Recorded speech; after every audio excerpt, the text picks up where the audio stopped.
Vietnam, Iraq. Beautiful countries with rich cultural histories. But for some reason, soldiers who return from these places often have difficulty adjusting. Until now, there's been a lack of physical evidence for the condition we all know as post-traumatic stress disorder, or PTSD. But new research proves PTSD is not a purely psychological phenomenon. Neuroscientists at the University of Minnesota and the Minneapolis VA Medical Center have used a brain scanning technique called magnetoencephalography, or MEG, to spot patterns of activity and can predict with about 90% accuracy those patients reporting PTSD symptoms. MEG is like an MRI or a CT scan, but much faster.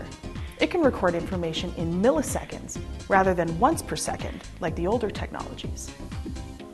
Using this more sensitive machine with the right biomarkers, researchers could see real differences in PTSD brains. This finding will obviously shatter any remaining misconceptions that PTSD sufferers can just snap out of it. It will also lead to better treatments, now that a more scientific measure of the disorder exists.